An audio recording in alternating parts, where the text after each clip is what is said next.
Hi, welcome to our channel where we share the most intriguing stories.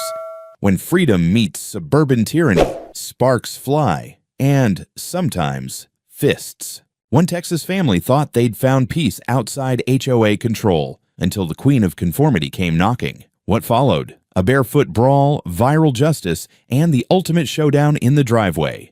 Life out here was supposed to be peaceful. That's why I chose this piece of land. Away from the rigid plastic world of suburban conformity. Away from the HOA overlords measuring the angle of your blinds. I built our home with my own hands, stone by stone, board by board. Our house sits proudly just outside the official boundary of the Rivercrest Garden Homeowners Association, and I made damn sure of that before I bought the lot. My name is Justin Brady, 42 years old, engineer by trade, freedom lover by principle. I live here with my wife, Savannah, and our son, Wyatt. Our backyard opens to the woods. Our porch faces the HOA gates, but we're not under their thumb, not legally anyway. And then came her, Karen Bettany, the new self-proclaimed queen of Rivercrest Garden. Tall, tanned, and taut-faced, she wore her presidency like a badge of nobility. The kind of woman who drives a Lexus that she parks diagonally across two spaces for visibility and speaks in HOA bylaws like their gospel. Karen made it clear from the first week of her regime that she didn't like our house,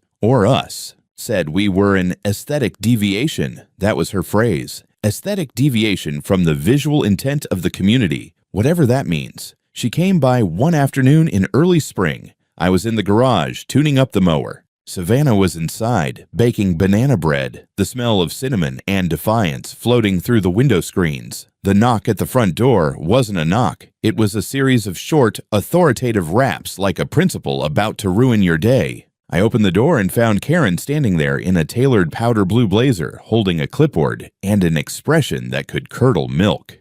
"Mr. Brady," she began, not waiting for me to answer. "I'm here to discuss a few matters regarding your property and its impact on the surrounding community." She didn't blink.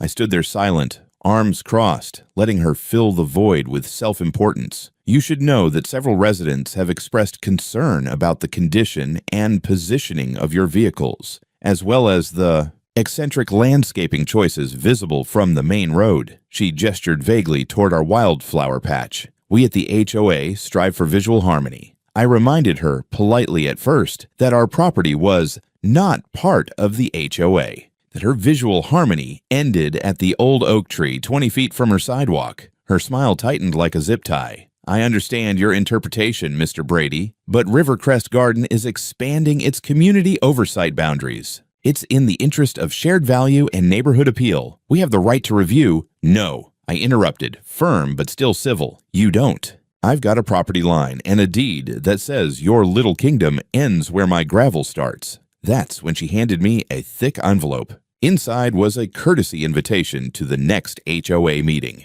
and a typed list of recommended actions to bring my home in line with community values. A fresh coat of beige paint, a new mailbox, removal of the handmade iron address numbers Savannah and I forged together during our anniversary trip to Montana. Apparently they were non-conforming. She stared at me, daring me to argue. Then she offered a little wave. "I encourage you to consider joining the HOA formally. It would make things easier. I'll leave you to think about it." Then she turned, heels clicking on the pavement, as if she'd just conducted an important diplomatic mission. I stood there staring at the envelope, feeling heat rise in my chest. Savannah came out, wiping her hands on a dish towel, and asked what was going on. I handed her the letter and muttered, "The HOA came to knock on freedom's front door."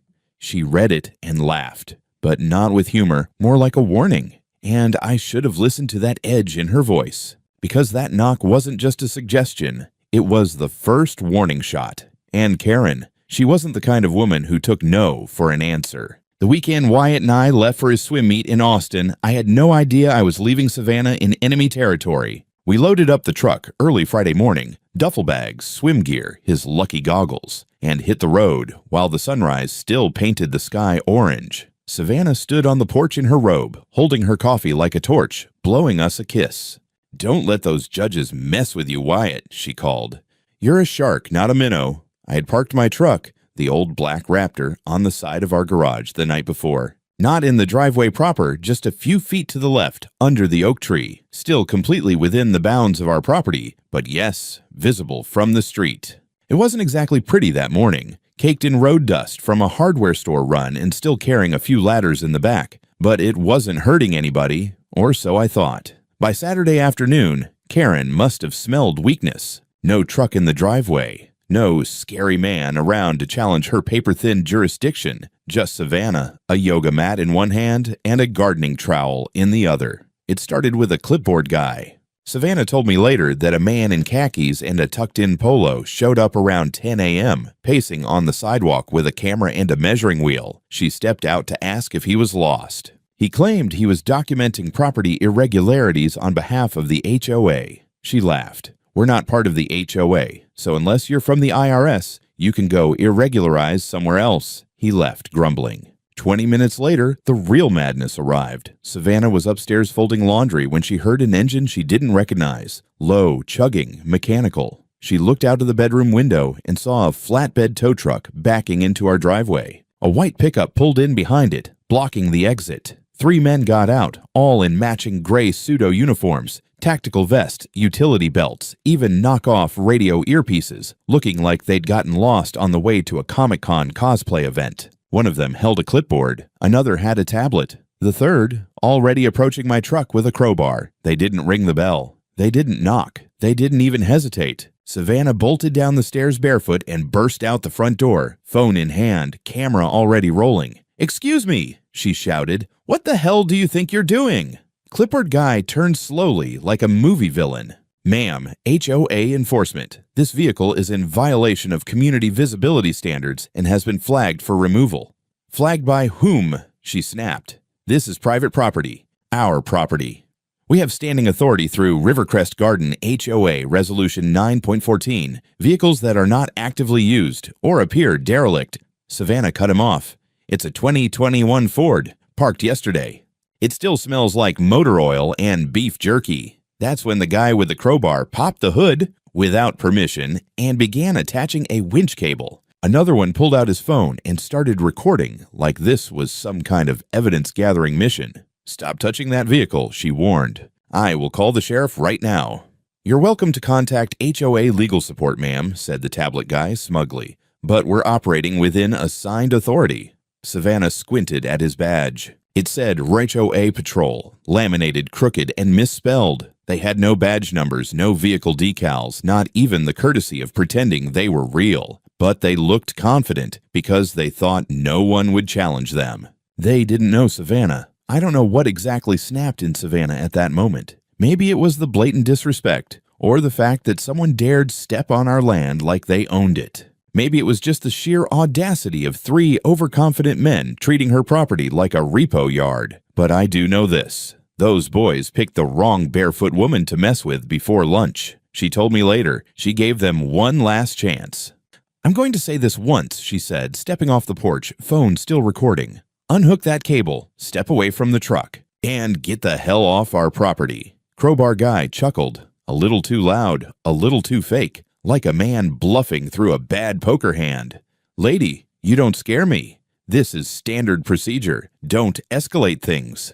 Wrong words. Savannah didn't answer. She moved. She closed the distance between them in seconds, barefoot on concrete, no hesitation, and drove her elbow into Crowbar Guy's chest like she'd been waiting for this moment all week. He stumbled backward into the truck's open hood with a gasping, "Oof!" That would have made a stuntman jealous. Clipboard Guy lunged to grab her arm. He barely got his hand up before she twisted, planted her weight, and dropped him sideways with a sweep kick that sent his tablet flying. He landed hard, clutching his shin and groaning something that sounded like medic. The third one, the cameraman, his instincts kicked in, but all he could do was fumble his phone and yell, "Whoa, whoa, whoa, easy lady. I'm just documenting."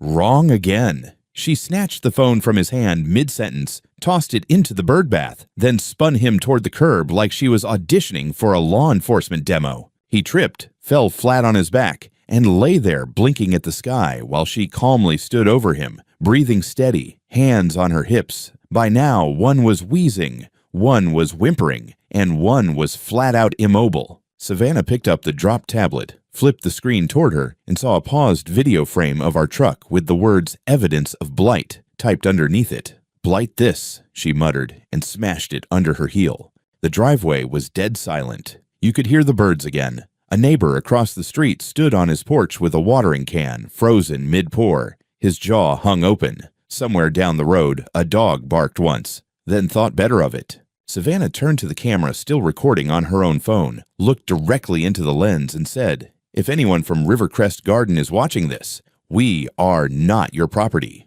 Come on to our land again without permission, and I promise you, next time I won't be barefoot." She panned the camera slowly over the three men on the ground like she was capturing war trophies. One was quietly crying. Another muttered something about just doing what she said. The third, still on his back, arms out like a chalk outline. Savannah walked back inside, locked the door, and made herself a smoothie. Savannah's never been one for dramatics, unless she's watching Die Hard on Christmas Eve with a whiskey sour. But when I later watched the security footage of what happened that morning, I swear it looked like something between a Marvel fight sequence and a deleted scene from Cops, Suburbia Edition. She'd already dropped the crowbar guy and sent Clipboard Man to shin splint rehab, but the third guy, Cameraman, made the worst mistake of all. He tried to tackle her. Now, Savannah may be barefoot, but that woman taught self-defense to women's shelters for 7 years. She once disarmed a would-be mugger using only her purse,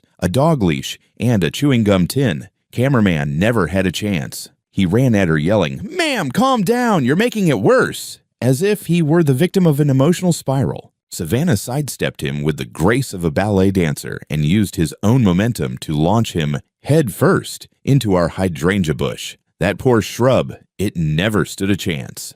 The man vanished into a cloud of pink petals like a magician's assistant during a botched trick. "Do not," she said, turning toward the other two who were crawling toward the tow truck. "Touch my truck, touch my house, or touch my fucking tulips." Crowbar guy, still wheezing, raised his hands. "Lady, we were just following HOA directives. We're contractors. We're not even real patrol."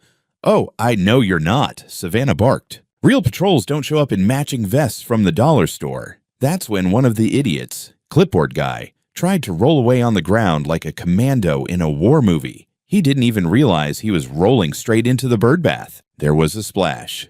There was a scream. And then there was Savannah, holding up his soggy laminated badge like it was a piece of cheap evidence in a very stupid crime. She walked to the truck, popped the door open, unlocked of course, and took the keys. Then she stepped back, filmed each of their faces in turn, and calmly said into the camera, "This is what happens when you pretend to be the law in Texas. Bless your hearts." Meanwhile, neighbors had started to gather. Old Mr. Ron from down the hill had wandered over in his robe, slippers shuffling, holding a cup of instant coffee and muttering, "Well, damn.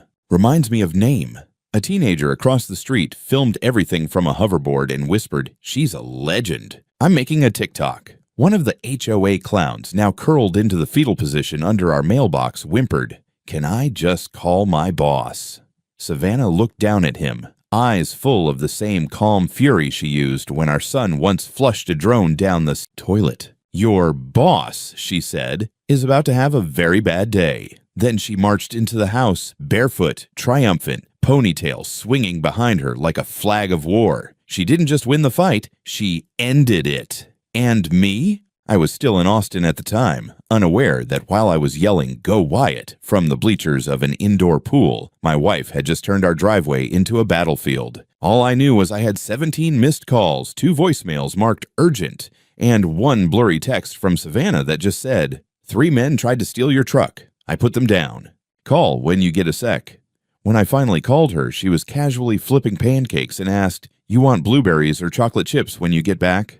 Also, the police are coming." By the time the police rolled up to our property, Savannah had already swept the metaphorical battlefield. One of the faux enforcers was sitting upright, knees to his chest, muttering something about needing a chiropractor. Another was still tangled in our bush like a dazed garden gnome. The third had scooted under the tow truck and refused to come out unless someone promised him a lawyer and a juice box. Savannah met the arriving officers at the end of our driveway, like a queen greeting her knights. Calm, barefoot, arms crossed over her "Fight Like a Mother" t-shirt. She gave them a short wave and said, Boys, you're gonna love this one. 3 squad cars, 2 county deputies, 1 plainclothes detective who had that expression cops wear when they know their paperwork's about to triple. The lead deputy, Officer Marquez, took one look at the scene and muttered, "Jesus. Looks like a meth raid went wrong." Savannah handed him her phone with the security footage already queued up. "Don't worry," she said. "They weren't high. Just really, really stupid." The footage spoke for itself. The entry, the trespassing, the blatant tampering with my truck, the glorious physics-defying takedowns. Marquez watched it like he was studying game film. "They said they were HOA patrol," he said, raising an eyebrow. "Did they also say Santa deputized them?" Savannah snapped. Officer Price, the younger one, knelt beside one of the collapsed men and said, "Sir, do you have any identification?" The man reached into his vest and pulled out a laminated badge that read, "Rivercrest Guardian Patrol, Level 3 Compliance. Agent." It looked like something printed on an elementary school color printer. There was a gold star sticker in the corner. No barcode, no number, not even a real name, just Agent Curtis. Marquez looked at the badge, looked at the man, then looked at Savannah.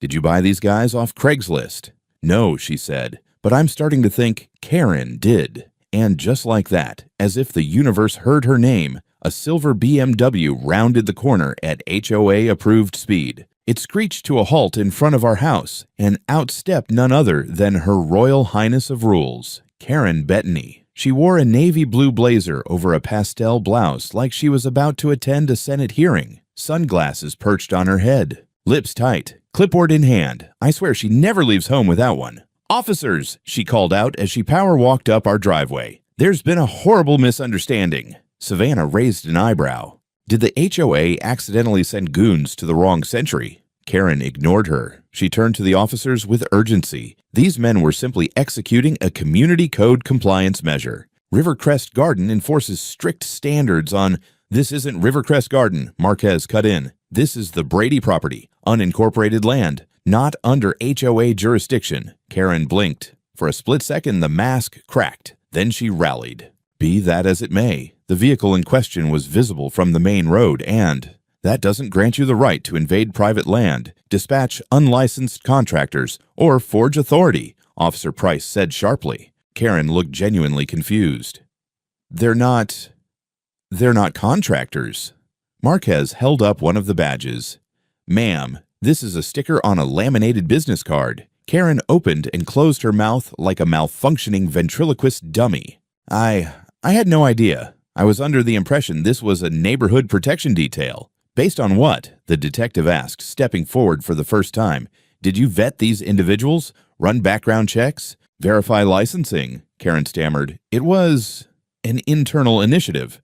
"You authorized an illegal tow from land you don't own," he said. "And you sent 3 untrained men to do it." Then, calmly and without ceremony, he turned to his partner and said, "Cuff 'em." "Wait, me?" Karen gasped. "I didn't touch anything." "But you orchestrated everything," Savannah chimed in sweetly. "And in Texas, that's called criminal solicitation and conspiracy to trespass." I Googled it. The cuffs clicked. Karen gasped like someone had spilled wine on her HOA newsletter. The officers read her rights while the tow truck boys were loaded into cruisers like rejected stuntmen from a bad reality show. Savannah stood on the porch, arms crossed, watching it all with a smile that could cut steel. And me? I was still driving back from Austin, listening to a voicemail from Officer Marquez that began with, "Hey, Mr. Brady, you're going to want to come home. Your wife just took down an HOA sting operation." By Monday morning, we were already viral. Some neighbor kid uploaded the ring footage to TikTok with a dub of Mortal Kombat music and the title "Barefoot HOA Slayer Goes God Mode." It hit 2.4 million views by lunchtime. A slowed-down clip of Savannah knocking the phone into the birdbath became a meme. HOA logic drenched in reality. Reporters started calling by Wednesday. Meanwhile, I was on the phone with my attorney, Janet Russo, a woman who could intimidate a judge just by sipping coffee. She reviewed everything. The video, the forged badges, the audio Karen accidentally left on her voicemail. "If he won't comply, we'll just yank it." "What's he gonna do, sue me?" And calmly said, "We're going scorched earth." And scorched we did. Janet filed a civil suit against Rivercrest Garden HOA and Karen Bettany personally for $1.5 million. Charges? Let's count 'em. Criminal trespass, attempted conversion of private property, harassment, conspiracy to commit unauthorized enforcement action, and my favorite, defamation of aesthetics. Yeah, she included that just for flair. We also filed for punitive damages citing malicious disregard for jurisdictional boundaries. The judge didn't even blink. Y'all came in hot, he said. I like it. HOA's legal team tried to play it cool at first. They showed up to court in matching navy suits with gold pins and the dead-eyed look of men who'd overestimated their turf. They filed a motion to dismiss, claiming it was an internal disciplinary misunderstanding. Janet replied with a 37-page affidavit, a forensic breakdown of the fake patrol's online hiring ad, Patrol Rivercrest, 50 AKTSR, must provide own badge, and a screenshot of Karen's group chat message, if we look official enough, he won't fight it. When the judge read that out loud, he actually paused, looked over his glasses, and said, "You typed this?" Karen, seated at the defense table, shrank 2 inches. And then the press showed up. Local news anchors, a podcast crew, a live streamer from Dallas who narrated the trial like it was The Bachelor. Headlines flooded in. Texan woman takes down rogue HOA operation. Fake patrol, real jail time, suburbia's wildest feud. She fought the law and put it in a headlock. Savannah stayed calm through it all, but I saw the twitch in her eye when a reporter asked if she was planning a self-defense class called How to Fold a Man with Your Elbow. She just smiled and said, I'm considering a coffee table book. Karen, for her part, started unraveling during cross-examination. Janet asked, can you explain why you authorized personnel with no licenses to conduct enforcement operations? Karen replied, they were community partners. What kind of partner brings a crowbar? Silence. The crowbar was Exhibit C. It sat on the evidence table like a rusty monument to poor decision-making. When the jury returned, they didn't even look at Karen. Full judgment in our favor. Rivercrest HOA was ordered to pay $750,000 in damages and to issue a formal public apology. Karen was personally fined, hit with a restraining order from our property, and banned from serving on any HOA board for 10 years.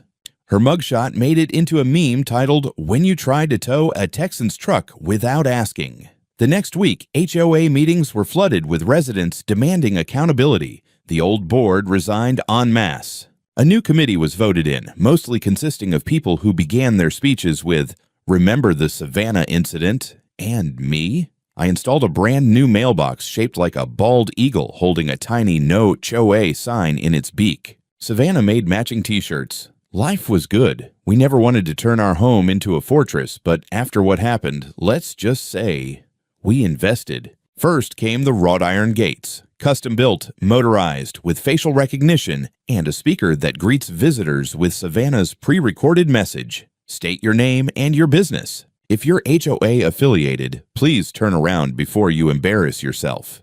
It's polite-ish. Then came the cameras. 5 of them, including one on a rotating pole we call the Owl. It tracks movement and plays a siren that alternates between a coyote howl and the phrase, This is private property. Trespassers will be politely educated. Savannah had the idea for the sign. We mounted it on the gate, carved in wood, lacquered to survive Texas weather.